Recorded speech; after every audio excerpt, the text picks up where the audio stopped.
Hey, it's John Lee Dumas of EO Fire, and it's the Entrepreneurial You, the show for dedicated and passionate Caribbean entrepreneurs seeking daily inspiration, brought to you by author, speaker, and award-winning entrepreneur Heneka Watkis-Porter. You must be prepared to ignite.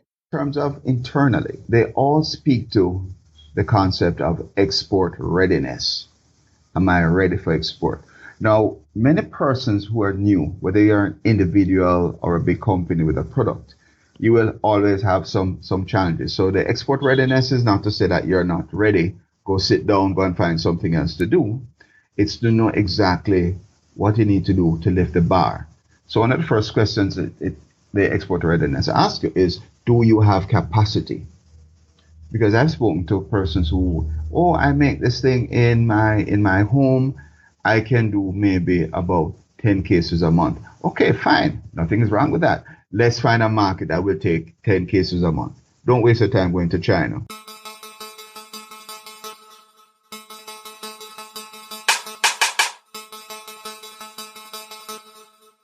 Hi, this is Heneka. I'm so glad you took the time to stop by today. In Jamaican parlance, Wagwan. I'm glad to say it there. This episode is sponsored by HenekaWatkis-Porter.com as well as the Jamaica Stock Exchange.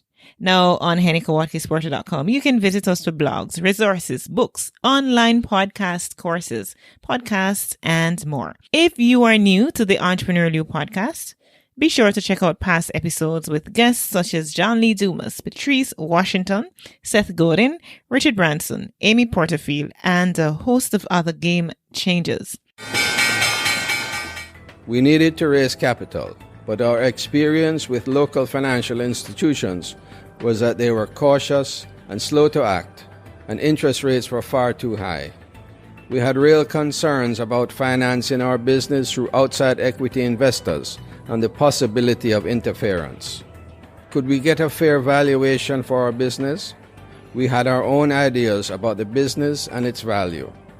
Should I go the traditional route of bank financing, or should I try the Jamaica Stock Exchange? So we made a call and experienced transformation of our business through conversations. I'm John Mafood, CEO of Jamaican Teas, and we're listed on the Jamaica Stock Exchange. Give us a call today at 876-967-3271 to begin your transformation through conversation. We want to see your company listed on the Jamaica Stock Exchange.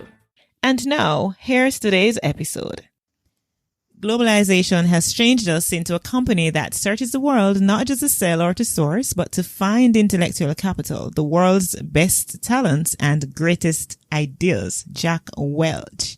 My peak performer, it is so good to be here for episode 194 of the Entrepreneurial You podcast. Of course, I'm your host, Heneka Watkis-Porter. Today's episode is with my longtime friend, Robert Scott. Robert is the president of Start Trade Jamaica, a firm dedicated to assisting companies achieve their market entry and market development goals. Start Trade Jamaica is represented by an expanding network of affiliates in Central America, Australia, Asia, Ireland, and the USA, as well as in the Caribbean. Start Trade Jamaica represents manufacturers and provide export coaching for selected SME clients. I'm really excited and I'm looking forward to talking with Robert on the topic of export or die, trading globally for business success. Welcome, Robert. Hi, Heneka. Good morning. Good really morning. A pleasure to be on the line with you. Of course, and I'm sure when others are hearing this, they perhaps are hearing it in the afternoon, depending on where they're listening to. But certainly, right, and each episode goes live at 7 p.m. Jamaican time on a Tuesday. So certainly, some of them will be hearing it in the evening. But of course, before we start our conversation on my topic that I mentioned, I want to hear from you. What is the thing that you love most about being Jamaican, Robert? What I love most about being Jamaican is the people and our ability to turn lemons into lemonade. we're so resilient as a people, right? I think that's one of our Yeah. greatest strengths indeed. So of course, I mentioned earlier my friend and of course fellow Toastmaster. Well, I can't claim to be a Toastmaster because I've abandoned, Toastmaster for a while now. Have you still been doing it? I have not been very active, but I must tell you that I use the skills each week, almost every day, doing presentations, trainings, and in general communication. I still try and count my hours. I still beat myself up when I make a slip. So the training is alive and well with me. In terms of the meetings, I've not been in a meeting for a very long time. Okay, so I have company. Misery loves company, right? But once we have the skills, we know that we just don't lose it. Yeah, it's like you're riding a bike, or I never learned to ride a bike, so whatever. But I guess it's like driving. Let me use that one, or perhaps sex. But anyway, let's get back to the topic. The topic at hand, which is export or die. And that's what I love about a podcast. You can go a little off topic and still you won't be chastised for it. And this is why I really love podcasting. So let's now focus on what our topic really is: export or die, trading globally for business success. Now, I know, Robert, you have a wealth of experience, right? Lots of things I didn't mention in the bio at all. I want you to share a little bit of your backstory, growing up and how you're now entering the field of, entrepreneurship, because that's what it is, as you're coaching, persons into exporting and so on. So just share with us a little bit of your backstory, your journey. What has it been like? How did you grow up, kind of a thing? Well, I'm a Kingstonian, a lover of the sea. I'm actually a boat owner. I go in sailing quite a bit. So a lot of my recreational activity is around the water. And professionally, I've always had an interest in working internationally. I remember I always looked forward to going to these business trips overseas. And until when I went to Mars, not the planet, but the company, I had responsibility for Jamaica, essentially half of the English-speaking countries and half of the Dutch-speaking countries. So nearly every other week I was traveling. So I was really, really, really happy there. There came a time when I said, okay, I want a little bit more, and I had a particular idea in mind. And so I applied to JAMPRO. Matter of fact, when I did my annual planning, which is usually what I do on New Year's Eve, I said, okay, I want to get into export promotion, not necessarily just promoting a product. I want to promote a country. And so when I saw an application out, or rather saw an ad in May of 2013, I applied. And for me, it was very clear that was my job. So I spent 4.5 wonderful years at JAMPRO, learning quite a bit about helping other persons to export. Previous to that, when I worked in Mars, any problem that you can imagine exporting a product, I had that. So in other words, I had goods turned away in Barbados. I had goods seized in Jamaica. You name the problem that one could have in international trade, I experienced that as a practitioner. So therefore, when I speak to persons, I don't speak as an academic. I speak to persons who know what it is to have your goods seized on the ports and what you have to do to get your goods free. And of course, at JAMPRO, I played a more national role, assisting companies in going overseas, did a lot of matchmaking. And I think one of the things I'm most proud of is putting in place a representative in Cuba, which actually helped to grow a lot of our export business. And what you really learn is that we're different. We're from different cultures, but we are the same people. And at the end of the day, what they say, people sell products to people. And this is also true internationally. But there are a number of things that one has to do or not do to be able to survive in that market. And I think I've learned that lesson very well. And therefore, in my own business, I use the opportunity to share this with people and guide people. And I must tell you, Heneka, one aspect of what I do in coaching.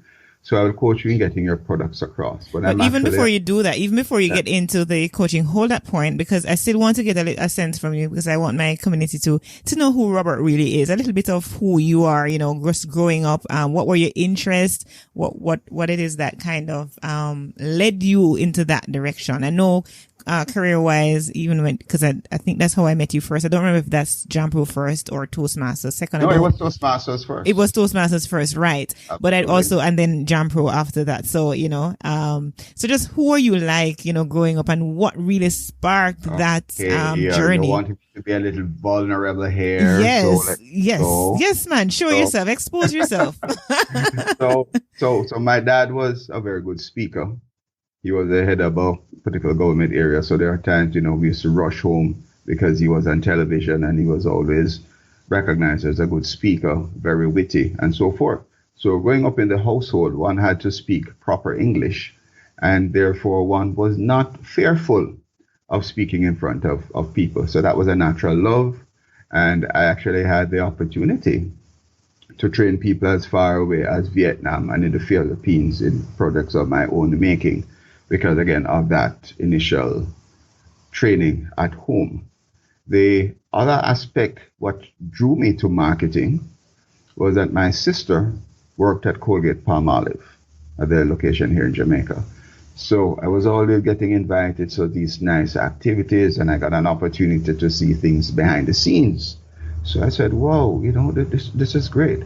So even though my degree was not in my degree was in public administration, which was social sciences, I always yearned for a position in marketing. So when I left university, I worked for a company first, believe it or not, in IT and administration. And then I moved into life insurance sales, and I made $1 million round table in the first year. But I still yearned for marketing. So then I took a position in a consumer company, HD Output, it's a massive company. And I had the opportunity to be the brand manager for international brands. So I launched Gatorade in Jamaica in 1992. The good feeling a marketer often gets is that when you go into the marketplace and you see a product that you launched a year ago, a decade ago, still doing well, and you get that good sense that you have made a contribution. So that was some of the things that really encouraged me. And then I really got recruited into 3M by the general manager, and I served there for over 6 years as a group sales manager with quite a lot of technical products for the hospital industry, products for the graphic industries, and so forth. So in short, Heneka, in my short lifetime, I've had the opportunity to be in many places. I visited 46 countries, and I've had an opportunity to contribute in areas such as sports, in many areas. So what that has done is blessed me with a very good network. It has blessed me, I believe, with a positive reputation. And also, I think people see me as very willing to help individuals. I do go out of my way to assist, because I think the rent that one pays for occupying the earth must be paid by helping others to succeed. And one of the two basic philosophies that I have, Heneka, is one, that I can't be a success unless you're a success. So the more I help others, it's going to create that groundswell, and the universe is going to align to help me. And the other thing is that you can have it all. Meaning, I'm involved in many things, and people say, how do you find the time? Of course, one has to be strategic, but the reality is that we can do so much more than we think we can. Right. I think some of the times that we actually limit ourselves. So earlier, you such an impressive journey that you've had. Really commendable, and congrats. I mean, Gatorade, before I stopped drinking, all those energy drinks with sugar packed and whatever, Gatorade was really one of my favorites. So kudos and well done. And with all the other, adventures that you've been in, and traveling and speaking and training and marketing and all of that, right? Amazing stuff. You alluded earlier to the fact that name all the problems that one can have in exporting, you had them. And I recall even in my own journey working on the front end, which is, for example, at one of the biggest pharmaceutical companies. I worked there and was responsible for getting permits to get in some of those medical stuff. And when they weren't when we didn't get those permits, then we know that there were breaches and all kind of things happened to the shipments and, in procurement at another company. And it just, so I understand also, some of those issues. Now we want to dive a little deeper in some of the pitfalls, some of the things that will happen in, as we export. What are some of the challenges? And then we segue into, how it is that you are helping your company, Start Trade Jamaica, is helping to mitigate against those challenges.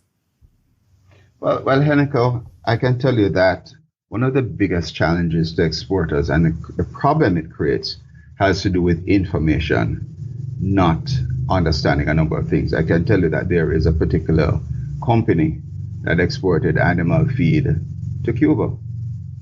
First shipment, it went okay. Second shipment, it was detained. Why? Oh, you're not supposed to introduce bovine DNA. And the animal feed, in fact, had bovine DNA. Why? The exporters didn't know, and the importers may not have communicated, or because they speak a different language, did not communicate clearly. So that shipment had to be returned. I've seen other situations where the persons who are exporting are not really aware of some of the intricacies.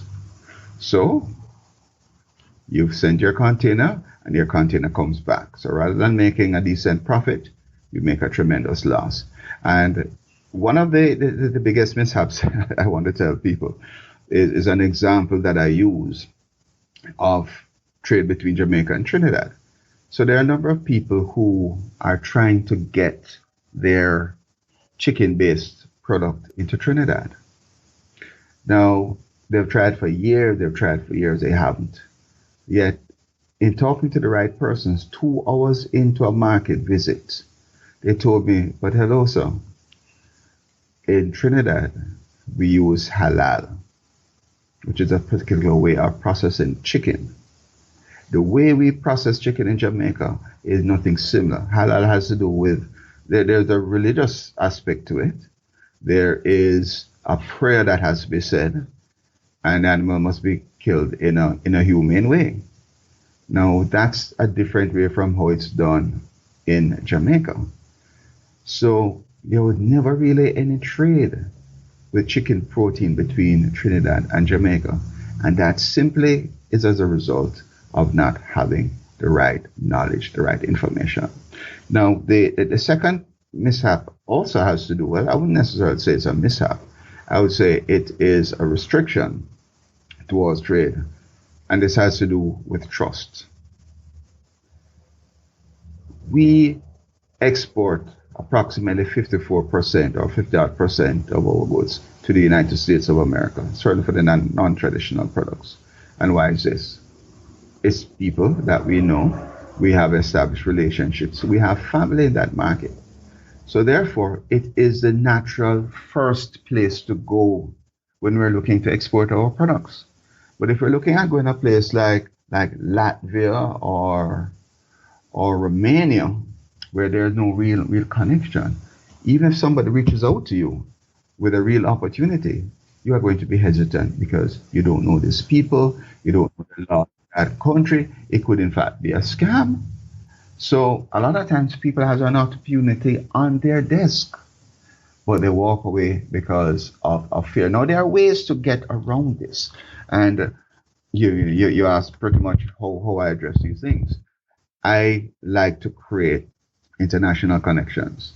I love this thing called LinkedIn.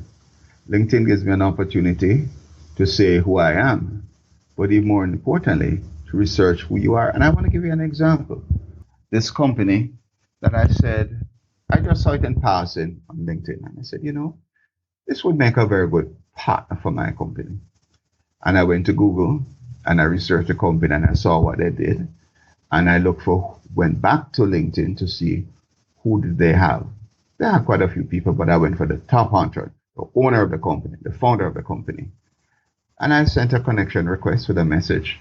Hi, I'm Robert. I see you do so and so. And there are some similarities with what your company does and what my company does. Perhaps there's a way we could work together to help you to get into my market and create a mutually beneficial relationship. In 5 minutes, I got a response. Hi, Robert, I'd love to talk. Could we speak on Monday? And we set an appointment and we had a 2-hour conversation, which is a start, I think, of something good. So even though there are risks, even though there are a lot of scams, there are ways you can do to reach out to people. And then when you look at organizations such as the International Chamber of Commerce, the various chambers of commerce in the respective countries, these are places that you can go to get a sense of the reputation of their companies. And matter of fact, where your particular country has a mission or an embassy, you can reach out to those places to find out if they are reputable. Like there many years ago, I was looking at a particular opportunity. You know, and I'm a frustrated entrepreneur. I look at a lot of opportunities, but I don't want many. And I'm sure many of our listeners will agree with me. Yeah. We keep searching for that next big thing, right? So I saw this. I looked at an opportunity and I said, all right. So there's a company in China that would do this. So I searched, I Googled the company, and I got a number. And I called, but the person was based in Toronto. Nothing wrong with that. I mean, we're talking about multinational companies. But I just got a little feeling. So I wrote a nice letter or email to our mission, Jamaica's High Commissioner Embassy in China, to say, I'm contemplating exploring a business relationship with this company. Their address is so and so. Can you find out for me if it is legitimate? And they got back to me very quickly, in less than a week, and they said, we went. I really saw a brass plate, so they're actually registered there, but they don't conduct operations right there. So I said, no, being a risk-averse person that I was, I decided not to pursue. Now, others may have pursued, but the point that I'm trying to make here is that I did my bit of due diligence. And what it found out did not say that the company was not legitimate, but it just did not meet my risk profile.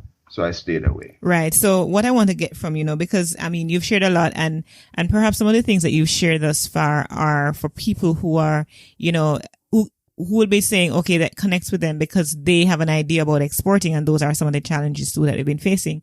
But for somebody who is contemplating from the very beginning, just an ideal stage, I think I have a great product and I want to start exporting my product or even my service. But let's talk about products for now. I have a product, but I don't know where to start. What are some of the first things to be considered, in terms of the export process, trading globally for business success?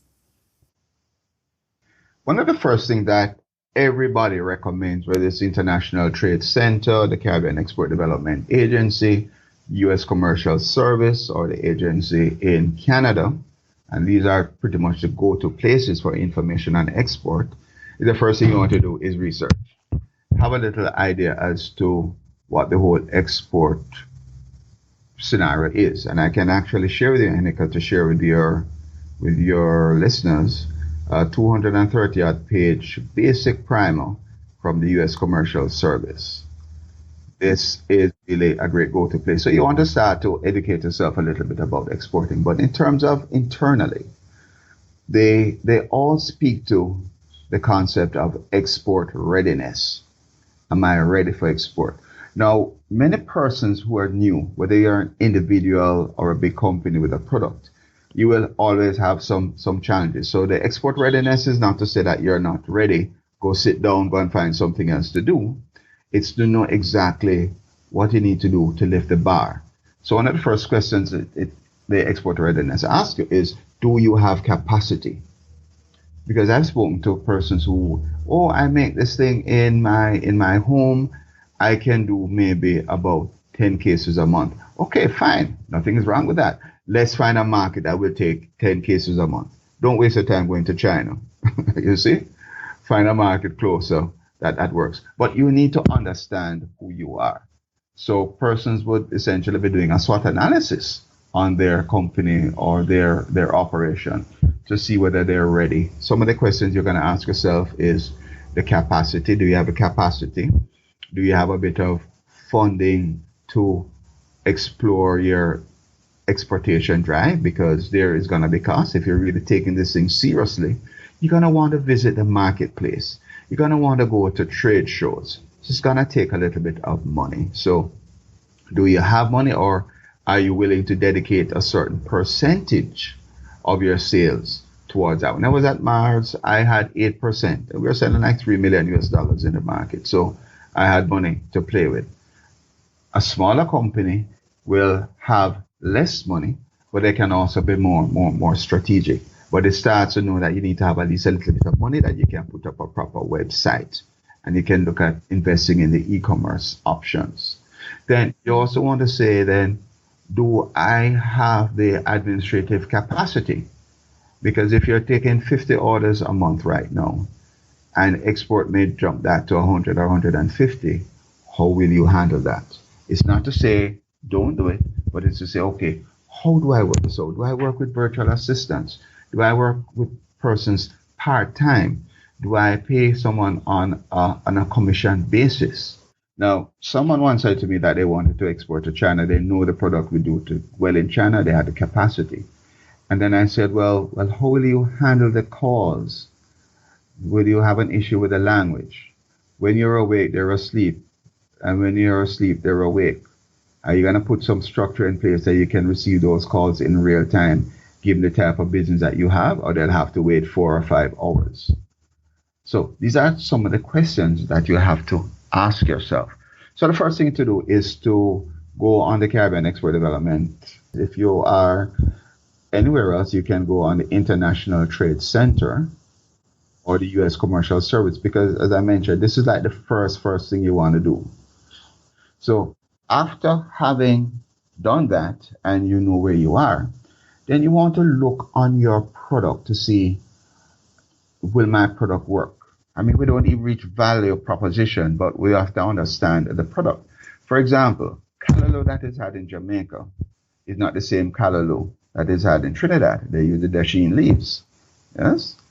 Other products are called differently, or they have certain attributes.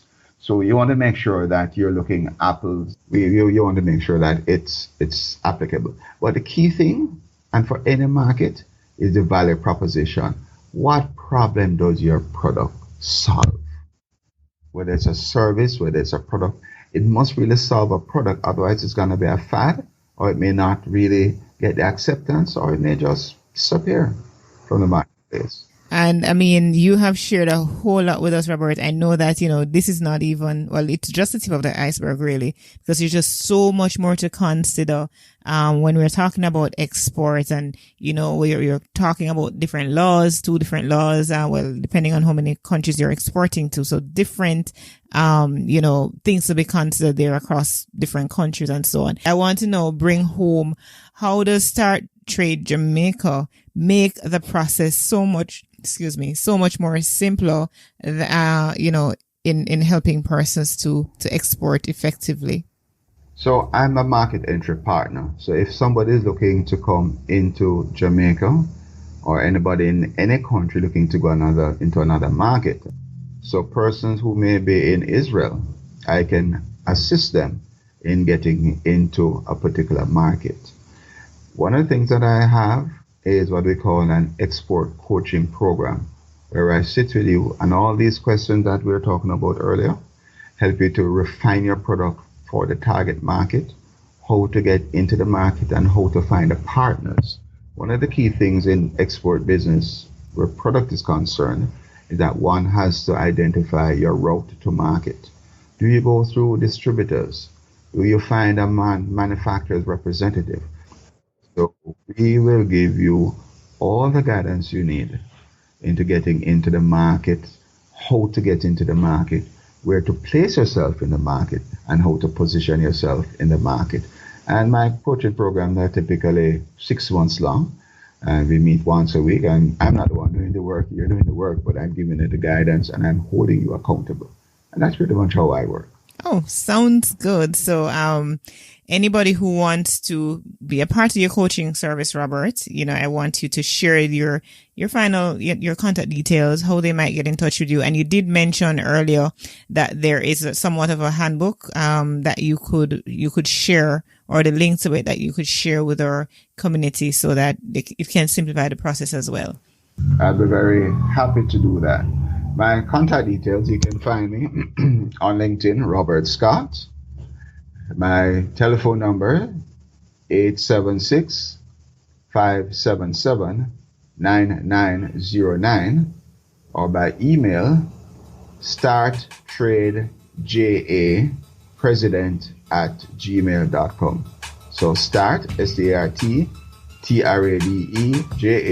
president@gmail.com. Thank you so much, Robert Scott. It has been a pleasure just listening to, some of this, of course, being an entrepreneur for however many years, it's not new to me, but thank you so much for coming and sharing with our community about exporting and trading and achieving business success. So thank you. And thank you, my peak performer, for tuning in to this episode with Robert Scott. I certainly look forward to connecting with you next week. And in the meantime, you know that you should connect with me for all things podcasting, whether it's books, coaching, online courses, etc., by simply going to heneka.watkis-porter.com and send me a WhatsApp message from the homepage, which of course it comes directly to my phone, so I'll be the one responding to you as soon as I'm able to. This week's point of hope is trust in the Lord with all your heart and do not lean on your own understanding. In all your ways acknowledge Him, and He will make straight your paths. Proverbs 3:5-6. Walk good.